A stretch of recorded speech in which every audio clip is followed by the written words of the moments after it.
Hello दोस्तों, कैसे रहा आप सभी का अकाउंट्स का पेपर। उम्मीद करता हूं आप लोग का पेपर बढ़िया गया होगा। और इस वीडियो में मैं आपको अकाउंट्स पेपर का क्विक रिव्यू देने वाला हूं। तो पेपर आपका अबाव एवरेज कैटेगरी का था, ठीक है। क्योंकि यहाँ पर जो क्वेश्चंस पूछे गए थे वो कोई टफ तो नहीं थे, बट पेपर आपका जो है बहुत ज्यादा लेंथी सेट किया गया था। इस वजह से 3 आवर्स के टाइम पीरियड में पूरा की पूरा 100 मार्क्स का पेपर सॉल्व करके आना ये बहुत बड़ा चैलेंज रहा होगा आपको। ओके, तो अगर आपने पूरा 100 मार्क्स का पेपर सॉल्व नहीं भी किया होगा तो घबराओ मत। अगर आपका 80 प्लस मार्क्स का पेपर अच्छे से सॉल्व हो चुका है, ठीक है, और आपकी अगर एक्यूरेसी अच्छी खासी है तो भी आप इजीली 70 प्लस 75 प्लस लेके आ जाओगे। ओके, और जिनकी स्पीड अच्छी थी उन्होंने अगर पूरा पेपर बना ही लिया है तो फिर तो दिक्कत वाली बात नहीं है, फिर तो आपके जो है 90 प्लस मार्क्स भी आ सकते हैं। ओके, बट सभी स्टूडेंट से जो है पूरा पेपर सॉल्व करके आ पाना यहाँ पर मुश्किल रहा होगा, ठीक है। भले ही आपको पूरे क्वेश्चंस आते भी होंगे तो भी ये चैलेंज रहा होगा कि 3 आवर्स में हम कैसे पूरा पेपर सॉल्व करके आए, क्योंकि पेपर जो है लेंथी सेट किया गया था। यहाँ पर आपको क्वेश्चंस का सिलेक्शन जो एकदम प्रॉपर तरीके से करके आना था, जिससे आप एटलीस्ट 80 मार्क्स का पेपर तो जो है सॉल्व करके आ जाओ। ओके, ठीक है। यहाँ पर जो पहला क्वेश्चन था आपका, ठीक है, मैंडेटरी क्वेश्चन जो होता है, कंपलसरी क्वेश्चन जो होता है 20 मार्क्स का, ये मैनेजेबल था, ये आप लोगों ने बना लिया होगा। इसमें क्योंकि जो 12 मार्क्स के ट्रू और फॉल्स थे वो एकदम आसान थे, ठीक है। एक बार मैं देखो आपको उसका आंसर भी बता दे रहा हूँ, आप लोगों ने चेक कर लेना। तो पहला स्टेटमेंट जो है वो क्या है, देखो, if closing stock appears in the trial balance then it does not enter in trading account, it is shown only in the balance sheet. True है ये, ठीक है, कि अगर आपके ट्रायल बैलेंस में क्लोजिंग स्टॉक दिख रहा है तो उस केस में क्या होगा, जब आप ट्रेडिंग अकाउंट बनाओगे तो क्लोजिंग स्टॉक नहीं आएगा, सिर्फ वो क्या होगा, डायरेक्टली बैलेंस शीट में दिखेगा। ये वाला स्टेटमेंट एकदम करेक्ट है, ठीक है, क्योंकि क्लोजिंग स्टॉक जब ट्रायल बैलेंस में आ जाता है तो उस केस में क्या होता है, एडजस्टेड परचेस करके चीज आती है और वही क्या होगी, आपके ट्रेडिंग अकाउंट में दिख जाएगी। ओके, इसके बाद if the amount is posted in the wrong account और it is return on the wrong side of the account, it is called error of principle. इसको हम एरर ऑफ प्रिंसिपल नहीं बोलते, इसको हम क्या बोलते हैं, एरर ऑफ कमीशन बोलते हैं। ये वाला स्टेटमेंट क्या है आपका, फॉल्स है, ठीक है। पहला स्टेटमेंट और दूसरा स्टेटमेंट, ये दोनों ही स्टेटमेंट्स आप बोल सकते हो कि किसके थे, आपके अकाउंटिंग प्रोसेस चैप्टर के थे, या फिर ये जो पहला वाला स्टेटमेंट है आप बोल सकते हो फाइनल अकाउंट चैप्टर का है, ठीक है। क्योंकि ये वाली जो चीजें ये हम क्या करते हैं, फाइनल अकाउंट चैप्टर में देखते हैं वैसे, ठीक है, बट इसको मैं आपको अकाउंटिंग प्रोसेस वाले चैप्टर में भी बता ही देता हूं। ओके, तो ये आप मान सकते हो कि अकाउंटिंग प्रोसेस चैप्टर से या फिर फाइनल अकाउंट्स वाले चैप्टर से वैसे, ठीक है। बट सेकंड वाला जो स्टेटमेंट है ये तो क्या है, आपका अकाउंटिंग प्रोसेस चैप्टर से ही है। ओके, थर्ड वाला जो स्टेटमेंट है वो क्या है, देखो, accounting standards can override the statute, ठीक है। ये आपका चैप्टर नंबर 1 से पूछा गया था और ये स्टेटमेंट आपका फॉल्स है। अकाउंटिंग स्टैंडर्ड जो कभी लॉ के ऊपर नहीं जा सकते, ठीक है। फोर्थ देखना, promissory note is different from bill of exchange because the amount is paid by the maker in case of former and by the acceptor in the latter. ये वाला स्टेटमेंट आपका बिल ऑफ एक्सचेंज चैप्टर से पूछा गया, ठीक है, और ये स्टेटमेंट करेक्ट है। प्रॉमिसरी नोट और बिल ऑफ एक्सचेंज दोनों अलग अलग है। प्रॉमिसरी नोट के केस में क्या होता है, जो बंदा प्रॉमिसरी नोट बना रहा है, ठीक है, जो मेकर है प्रॉमिसरी नोट का, वही क्या करता है, पेमेंट करता है। और बिल ऑफ एक्सचेंज में जो बंदा एक्सेप्टेंस दे रहा है, ठीक है, जो ड्रॉई होता है, वो क्या करता है, पेमेंट करता है, ठीक है। तो ये वाला स्टेटमेंट आपका करेक्ट है, ट्रू है। फिफ्थ वाला स्टेटमेंट आपका अकाउंटिंग प्रोसेस चैप्टर से, all errors are rectified by means of journal entries, ठीक है, ये गलत है। एरर्स जो है, ठीक है, सभी के सभी एरर्स को रेक्टिफाई करने के लिए जर्नल एंट्रीज पास करना जरूरी नहीं है। अगर आप क्या कर रहे हो, एरर लोकेट कर ले रहे हो ट्रायल बैलेंस बनने के पहले, ठीक है, और उस एरर से क्या हो रहा है, सिर्फ आपका एक सिंगल अकाउंट ही अफेक्ट हो रहा है, तो आप क्या करोगे, वो अकाउंट में जाओगे और पोस्टिंग कर दोगे, ठीक है, वहां पर आपको जर्नल एंट्री पास करने की जरूरत नहीं होती। इस वजह से ये वाला स्टेटमेंट क्या हो गया, आपका फॉल्स रहेगा। ओके, इसके बाद 6 नंबर का जो स्टेटमेंट है वो देखना, revaluation account is also known as profit and loss adjustment account. ये वाला स्टेटमेंट आपका करेक्ट है, ठीक है, ट्रू है। ये वाला स्टेटमेंट जो है आपका पार्टनरशिप अकाउंट्स वाले चैप्टर से पूछा गया है, ठीक है, तो ये आसान था। इसके बाद में जो 4 मार्क का थियरी क्वेश्चन था वो भी आसान था, ये चैप्टर नंबर 1 से पूछा गया था, ठीक है। इसमें 2 मार्क के लिए क्या पूछा था, अकाउंटिंग पॉलिसी का डेफिनेशन, और बाद में पूछा था कि कौन से कंडीशंस में कंपनी अपना अकाउंटिंग पॉलिसी चेंज कर सकती है। ये एकदम आसान चीज है। और बाद में आपको पूछा था कैश बेसिस ऑफ अकाउंटिंग क्या होता है, गोइंग कंसर्न कॉन्सेप्ट क्या होता है, उसे एक्सप्लेन करो। ये 4 मार्क का जो थियरी क्वेश्चन था ये आसान था, मैनेजेबल था, आपने बना लिया होगा, ठीक है। इसके बाद जो है 4 मार्क के लिए जो जनरल एंट्रीज इन्होंने पास करने को बोली थी, ठीक है, ये थी तो सिंपल बट थोड़ी सी टाइम कंज्यूमिंग थी।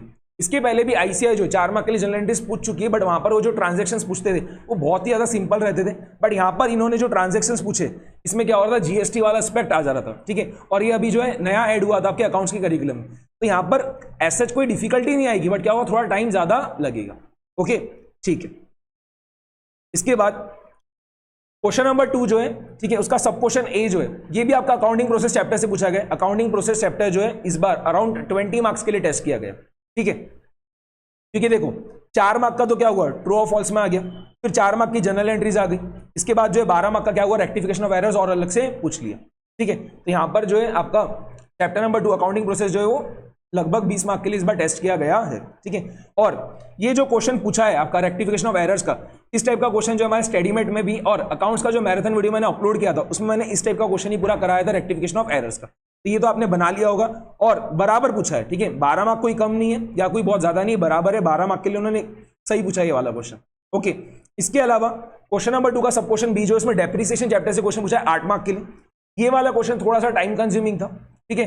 बट पहले भी जब भी आईसीआई डेप्रिसिएशन का क्वेश्चन पूछती है 8 मार्क 10 मार्क का, तो थोड़ा टाइम कंज्यूमिंग तो रहता ही, ओके। तो इसमें कोई दिक्कत वाली बात नहीं थी, ठीक है। क्वेश्चन आसान ही था, बस थोड़ा सा क्या था, टाइम कंज्यूमिंग था। यहां पर क्या होगा, आपको टाइम ज्यादा लगेगा डेप्रिसिएशन वाला क्वेश्चन सॉल्व करने में, ओके, ठीक है। अब हम क्वेश्चन नंबर 3 पे एक बार आ जाते हैं। क्वेश्चन नंबर 3 का जो सब क्वेश्चन ए है, ठीक है, वो आपको 12 मार्क्स के लिए टेस्ट किया गया था और ये वाला क्वेश्चन था आपका एनपीओ चैप्टर से, ठीक है। सिंपल क्वेश्चन है, इस टाइप का क्वेश्चन भी आपको स्टडीमेट में मिल जाएगा और इस टाइप का सिमिलर क्वेश्चन मैंने अकाउंट्स का जो मैराथन वीडियो उसमें भी मैंने कराया था, ओके। इतना तो है पक्की बात कि यहां पर क्या होता है, ये क्वेश्चन को सॉल्व करने में टाइम तो लगता है, ठीक है।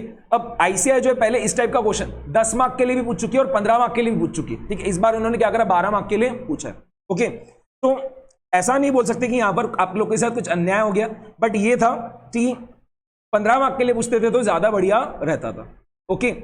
चलो, तो क्वेश्चन नॉर्मल था आपका, रिसीट्स एंड पेमेंट्स अकाउंट आपको गिवन था और आपको इनकम एंड एक्सपेंडिचर अकाउंट और बैलेंस शीट बनाना था, ओके। इस टाइप के बहुत सारे क्वेश्चन स्टडीमेट में हमने क्लास में पूरे करे भी थे इस टाइप के क्वेश्चन सॉल्व, और मैंने क्या करा था मैराथन वीडियो में भी जो इस टाइप का क्वेश्चन आपको सॉल्व करके बताया था, ओके। इसके बाद 8 मार्क्स के लिए जो क्वेश्चन पूछा गया था, ठीक है, ये पार्टनरशिप अकाउंट्स का जो यूनिट नंबर 6 है उससे पूछा गया था, बट सिंपल क्वेश्चन पूछे थे, ठीक है। पार्टनरशिप अकाउंट्स का यूनिट नंबर 6 जो उससे मैंने आपको बुलाया था क्वेश्चन आने ही वाला है, ठीक है। बट जो क्वेश्चन पूछा था, ठीक है, वो सिंपल क्वेश्चन पूछा है 8 मार्क्स के लिए, ठीक है। पार्टनरशिप फर्म डिसॉल्व हो रही है और यहां पर आपको क्या करना था बाद में, एक सेकेंड, रियलाइजेशन अकाउंट, हाँ, cash and bank account and partners capital account बनाना था, ठीक है। ये वही यूनिट नंबर 6 से क्वेश्चन है, ठीक है, 8 मार्क्स के लिए। और ये सिंपल क्वेश्चन है, इसके पीछे का कारण क्या है, क्योंकि यहां पर जब पार्टनरशिप फॉर्म डिसॉल्व हो रही है तो क्या है, सभी के सभी पार्टनर्स आपके सॉल्वेंट है, ठीक है। तो यहां पर ये वाला क्वेश्चन आप एकदम इजीली सॉल्व कर सकते थे। हमारा कैटेगरी 1 वाला क्वेश्चन है कि पार्टनरशिप फॉर्म डिसॉल्व हो रही है और सभी के सभी पार्टनर्स क्या है, सॉल्वेंट है। तो ये सबसे आसान क्वेश्चन होता है और वही उन्होंने क्या करा, 8 मार्क्स के लिए पूछा है। इस टाइप का सिमिलर क्वेश्चन जो है आपको क्या होगा, आईसीआई के स्टडीमेट में जो इलस्ट्रेशन में भी दिख जाएगा और प्रैक्टिकल क्वेश्चन के अंदर भी दिख जाएगा, ठीक है। तो इसको आप बना सकते थे, बट 8 मार्क की जगह 10 मार्क के लिए पूछा जाना चाहिए था। जैसे मैं आपको बता रहा हूं कि पेपर लेंथी क्यों था, क्योंकि जो क्वेश्चन 15 मार्क 10 मार्क के लिए पूछने जाने चाहिए थे वो क्वेश्चन क्या हुआ, 12 मार्क 8 मार्क वगैरह के लिए पूछे गए, ओके, ठीक है। चलो, इसके बाद क्वेश्चन नंबर 4 का जो सब क्वेश्चन ए है, ये भी आपका पार्टनरशिप अकाउंट से ही पूछा गया और कितने मार्क्स के लिए, ये वाला क्वेश्चन पूछा गया 12 मार्क्स के लिए, ठीक है। ये हमारा पुराना वाला जो पार्टनरशिप अकाउंट्स था, ठीक है, वही वाला क्वेश्चन है। बस ये वाला क्वेश्चन भी क्या है, 12 मार्क के लिए एक्सपेक्टेड नहीं था, थोड़े ज्यादा मार्क्स के लिए पूछा जाना चाहिए था, ठीक है। एडजस्टमेंट्स वगैरह ज्यादा थी, ठीक है। तो ये 12 मार्क की जगह 15 मार्क के लिए पूछा जाना चाहिए था। क्वेश्चन में कोई एज सच नई चीज नहीं है, ठीक है। ऑलरेडी इस टाइप के क्वेश्चन आईसीआई पहले भी पूछ चुकी है, इस टाइप के क्वेश्चन हमने क्लास में भी सॉल्व किए, यहां तक कि मैराथन वीडियो में मैंने आपको इस टाइप का क्वेश्चन सॉल्व कराया है, ओके। बट क्या था कि 12 मार्क जो थोड़े कम हो गए, ओके।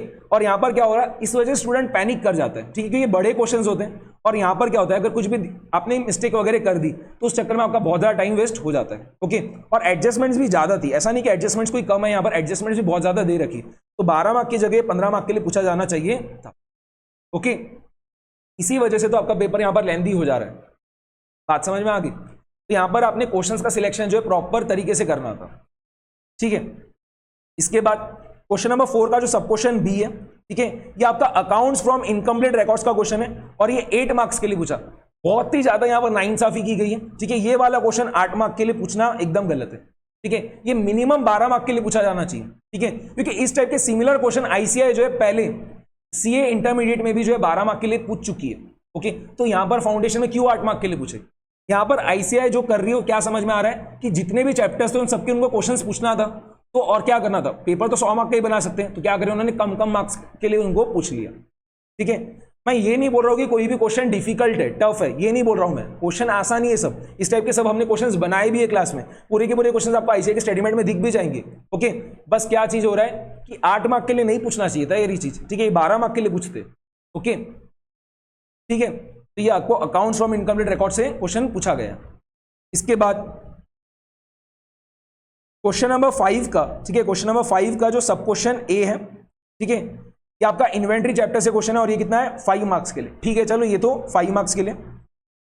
इसके बाद क्वेश्चन नंबर 5 का जो सब क्वेश्चन बी है, यहां पर आपको चॉइस दी गई थी। ठीक है, एक यहां पर चॉइस क्या था कि आपको मैन्युफैक्चरिंग अकाउंट बनाना था, या फिर एक क्या था कि आप क्या करो बैंक रिकंसिलिएशन स्टेटमेंट बना दो वैसे। ठीक है, तो ये भी ठीक है, यहां पर उसने चॉइस दे दी और दोनों आसान चीज था। स्टूडेंट मैन्युफैक्चरिंग अकाउंट भी बना सकता है तो उसमें भी कितना टाइम लगेगा, या फिर उसको बैंक रिकंसिलिएशन स्टेटमेंट अच्छे से आता है तो वो बीआरएस बना के आ जाएगा। ठीक है, तो यहां पर भी दिक्कत नहीं है। बाद में क्वेश्चन नंबर 5 का जो सब क्वेश्चन सी है, ठीक है, वो उन्होंने क्या करा 10 मार्क के लिए पूछा है और ये भी ठीक है। ठीक है, 10 मार्क के लिए उन्होंने यहां पर जो क्वेश्चन पूछा है कंपनी अकाउंट्स का है। यहां पर क्या हो रहा है, फॉर फ्यूचर वाली चीज भी आ रही है। ठीक है, for future and re issue वाली चीज, और बाद में साथ ही में जो नया वाला पार्ट ऐड हुआ है, ठीक है, accounting for bonus issue and right issue वाला, वो भी इसका क्या करा, उसका भी एडजस्टमेंट उन्होंने यहां पर पूछ लिया। बट कोई बहुत ज्यादा यहां पर टाइम कंज्यूमिंग नहीं था ये आप कर सकते थे। ठीक है, 10 मार्क के लिए ठीक पूछा है ये, यहां पर कोई दिक्कत वाली बात नहीं है।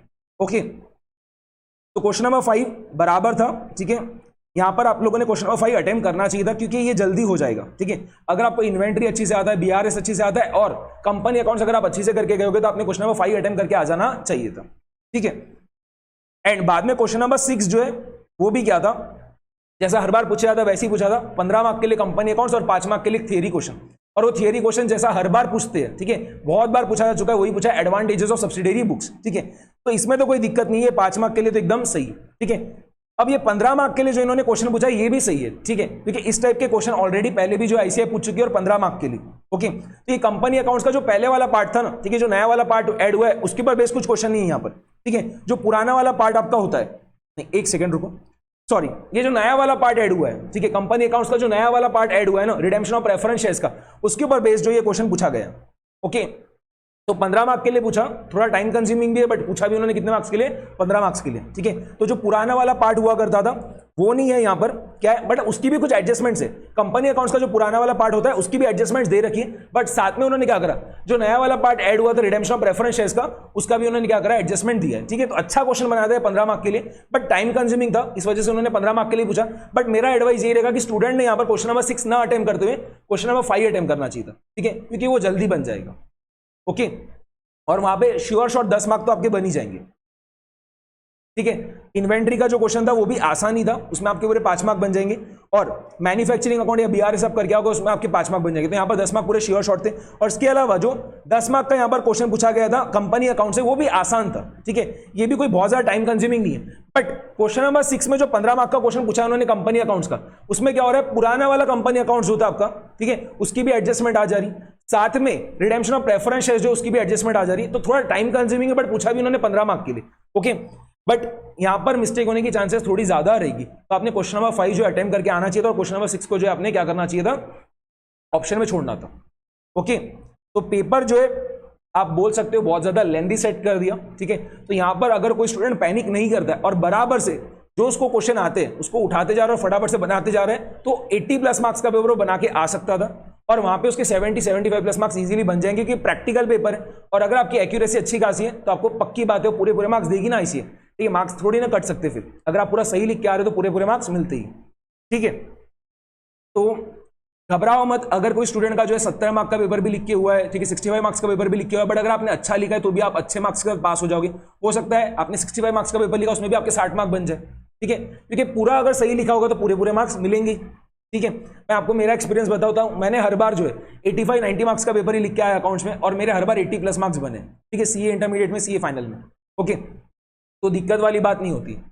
आप जब भी जो है क्या करोगे, पेपर लिख के आ रहे हो, ठीक है, और अगर आपको पूरा पेपर लिख के नहीं भी हो रहा है, बट अगर आपने जो लिखा है वो बहुत बढ़िया लिखा है, आपकी एक्यूरेसी बहुत ज्यादा है, तो आपको बहुत बढ़िया मार्क्स वहां पर मिल जाते हैं।